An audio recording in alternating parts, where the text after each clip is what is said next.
नमः सिद्धिभ्याम्।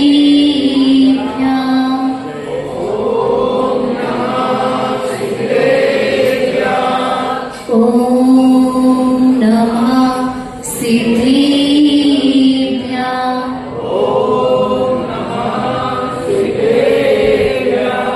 ॐ नमः सिद्धिभ्याम्।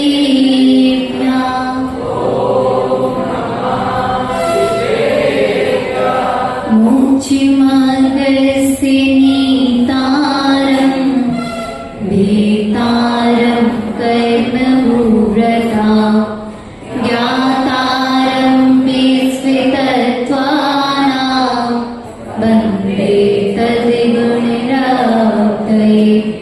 मेरे पवित्र मन में गुरुदेव आओ, मैं सास वाचन करूं प्रतिभा जगाओ। अरिहंत वासित सभी सुत देवताओ, क्या बोलना अबे हमें गुरुदेव बताओ। क्या बोलना गुरुदेव बताओ। चेतन चमत्कार से चिंतामणि से पार्श्वनाथ भगवान की, विश्वव्रतनाथ भगवान की, सिद्ध चक्र महामंडल विधान की, आचार्य श्री विराग सागर जी महाराज की, आचार्य श्री विभव सागर जी महाराज की, आरिका सिद्ध श्री माता जी की, अहिंसामय विश्व धर्म की। आज आप लोग क्यों इकट्ठे हुए हो? इकट्ठे क्यों हुए हो? क्या करने के लिए इकट्ठे हुए हो? क्या करने? सिद्ध चक्र मंडल ध्यान करना। हुए हो क्या नहीं? हुए हो ना? क्या धर्म का अर्जन करने के लिए हुए हो? किसके लिए हुए हो? धर्म का अर्जन करने के लिए हुए हो इकट्ठे। क्योंकि सिद्ध चक्र तो आपने अनेकों कर लिए होंगे, करेंगे क्या नहीं?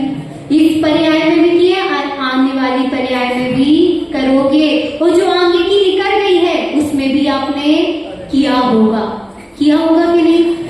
क्योंकि श्रीकांत ने भी, जो श्रीपाद था, उसने भी श्रीकांत की पर्याय में सिद्ध चक्र विधान किया था। तो उसके प्रभाव से क्या वह श्रीपाद बना, और श्रीपाद बना तो उसने फिर क्या किया? सिद्ध चक्र विधान किया। अच्छे से किया था तो उसको क्या हुआ? कुष्ठ रोग ठीक हो गया। और अगर आप रोग भी अच्छे से करोगे तो आपका क्या हो जाएगा? जन्म रोग अच्छा हो जाएगा। कैसे अच्छा होगा? अभी तो मोक्ष है ही नहीं, है ना? है क्या? मोक्ष है क्या? अभी नहीं है। तो कैसे अच्छा होगा? पूछो माता जी से, पूछो माता जी कैसे अच्छा होगा? कैसे अच्छा होगा बताओ? बता दो। अच्छे से भाव से आप पूजा करोगे तो अच्छे भाव से मरण होगा।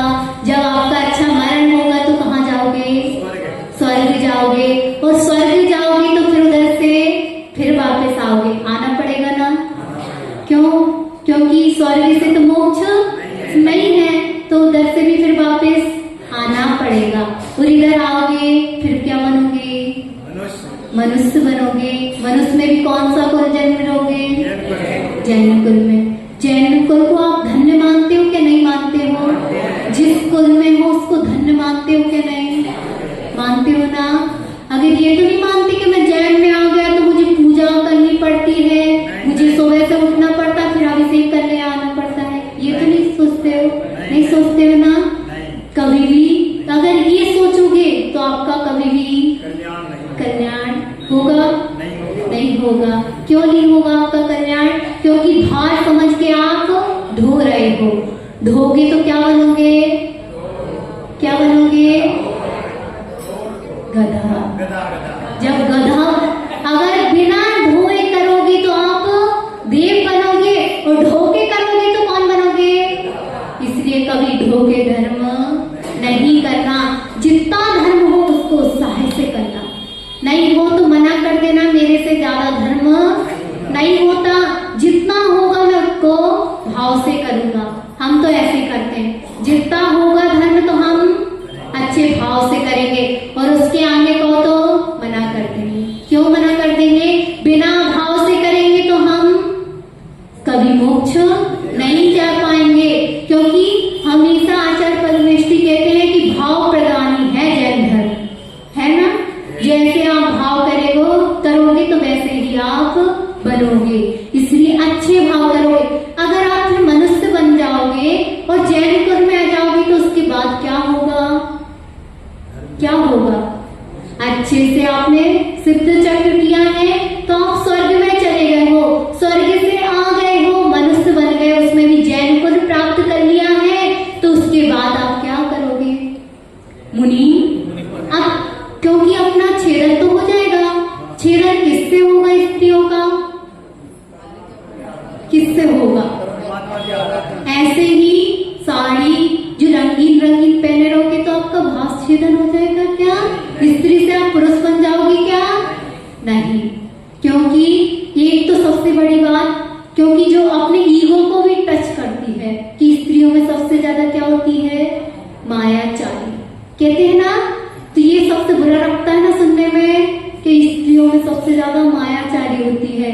मायाचारी तो होती है, क्यों होती है? क्योंकि स्वभाव ही स्त्रियों का है, जैसा है तो वैसा रहेगा। उसको स्वभाव को बदलना है तो उसके लिए आपको क्या प्रसाद करना पड़ेगा?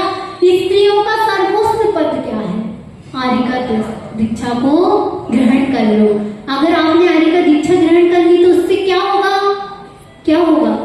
इसी पर्याय का छेदन हो जाएगा, और छेदन होगा तो आप मनुष्य बनोगे, और मनुष्य बन के फिर क्या बनोगे? मुनि महाराज बनोगे।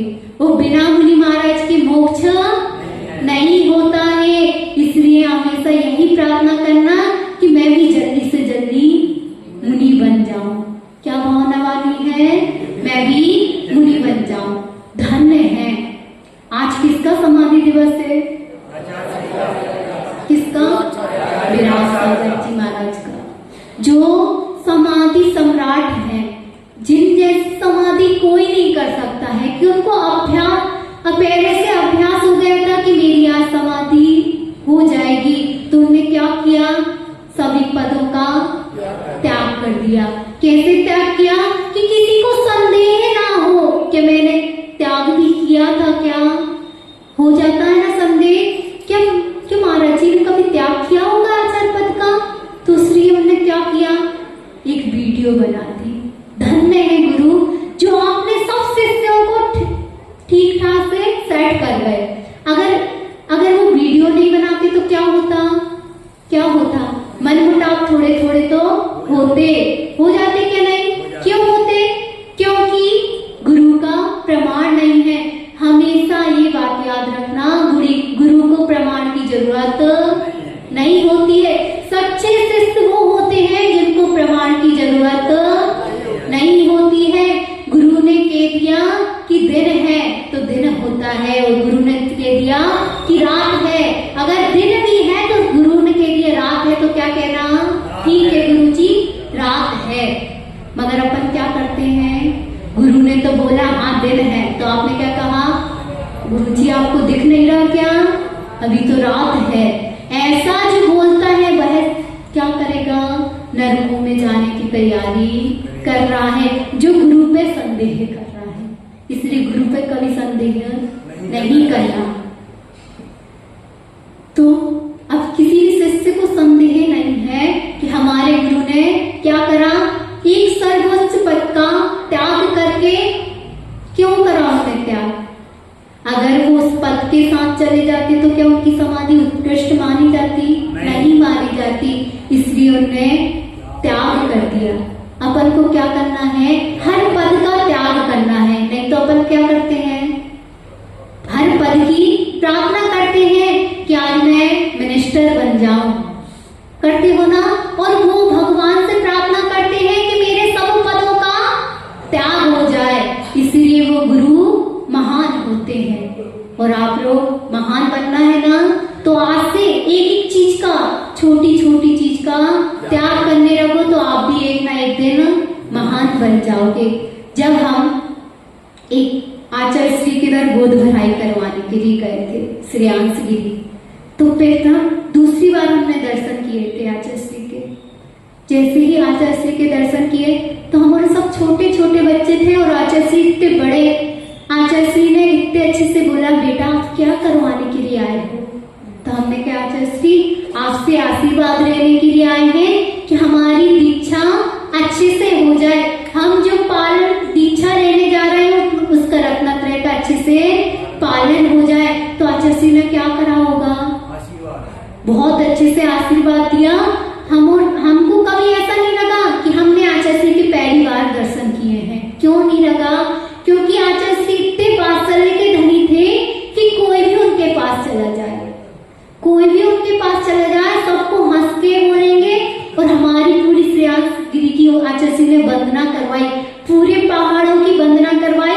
और जहां हम थक जाते थे तो आचार्य श्री कहते थे, बेटा बहुत बड़ी आपको यात्रा तय करनी है, अगर इतने से में आप थक जाओगे तो कैसे यात्रा पूरी कर लोगे? ऐसे थे हमारे आचार्य श्री, हर छोटी छोटी बातों पे से समझाना। आपने पथरिया का तो सम्मेलन देखा ही होगा जैनों, पूरा मुनि महाराजियों का। कभी उसमें आपने साधुओं को अस्त व्यस्त बैठा हुआ देखा था क्या? नहीं देखा था। क्यों नहीं देखा था? क्योंकि आचार्य श्री जितने सरल थे उतने ही कठिन भी थे। किस मामले में कठिन थे? किस मामले में कठिन थे? चर्या में बिल्कुल भी ढील नहीं करना। जब आचार्य श्री का समाधि हो रही थी ना तो उन्होंने वीडियो में क्या कहा कि शिष्ट और प्रशिष्ट कभी चर्या में ढील मत करना। क्योंकि उनका आखिरी संदेश हमारे लिए क्या था कि आप बेटा आगे तो बढ़ रहे हो, जैसे बढ़ रहे हो बढ़ जाओ, मगर कभी भी पीछे नहीं हटना। जिस नियम को आपने दिया उसको पीछे नहीं छोड़ना। और हमारा तो उनके साथ ज्यादा मिलन हुआ ही नहीं, क्योंकि हम तो 23 में आए, 23 में आचार्य श्री से पहली बार दर्शन किए और दीक्षा हो गई। तो हम ज्यादा उनसे नहीं परिचित हो पाए। जितने परिचित हुए, मगर हमारा सौभाग्य था कि हमने ऐसे महान गुरु के दर्शन किए जिनने कितनी सारी समाधि करवाई। समाधि का बीज उन्होंने रोपण किया था, इसलिए उनकी समाधि अच्छी हुई। कहते हैं ना, जैसा बीज बोगे तो वैसा फल मिलेगा। उनने बीज कैसे बोए थे? बहुत अच्छे अच्छे बोए थे, इसलिए उनकी समाधि भी कैसी हुई? श्रेष्ठ समाधि हुई। अभी तक हमने तो नहीं सुना कि ऐसी समाधि किसी की हुई हो। हुई है क्या? इतनी चेतना में सभी जाते हैं, सब साधु जाते हैं। ये नहीं कहेंगे कि कोई साधु नहीं जाते चेतना में, मगर जितनी अच्छे से आचार्य श्री गए हैं उनको धन्य है। क्यों गए थे वो? क्योंकि उनने इतनी सारी समाधि करवा दी थी। जैसा आप भाव भाओगे, जैसा उनने भाव भाव के करवाई है समाधि। कहते हैं एक दीक्षा दे दो और नहीं 100 दीक्षा देना और एक समाधि करवाना। उनने कितनी दीक्षा दी होगी? बहुत सारी दीक्षा भी दी है। समाधि भी कितनी करवाई है माता जी? 157 से करीब ऊपर ही करवाई, 200 तक करवा दी होंगी। अब 200 दीक्षा तब उनने करवाई है तो उनको फल भी अच्छा तो मिलेगा। आप अच्छे भाव भाओगे तो अच्छा फल मिलेगा, बुरे भाव भाओगे तो फल बुरा मिलेगा। इसलिए अच्छे भाव भाओगे तो आपकी समाधि एक दिन आचार्य श्री जैसी होगी। इसलिए अच्छी समाधि करनी है ना तो कभी भी साधु में भेदभाव नहीं करना। जो साधु है, कैसे साधु होते हैं? साधु कैसे होते हैं? जिसके हाथ में कमंडल हो और पिछी हो तो वह साधु होते हैं। मगर क्या आप लोग यही मानते हो कि साधु को? बताओ, क्या मानते हो आप साधु को? ये भी मानते हो। आपके कितने मूल गुण हैं? 8 मूल गुणों का आप अच्छे से पालन कर लो तो आप अच्छे सच्चे श्रावक बन जाओगे। 28 मूल गुणों का तो साधु क्योंकि गुरु सबसे पहले उनको 28 मूल गुण ही सिखाते हैं। आप कभी संदेह मत करना कि साधु 28 मूल गुण का पालन कर रहा है क्या नहीं कर रहा है। आप तो अपने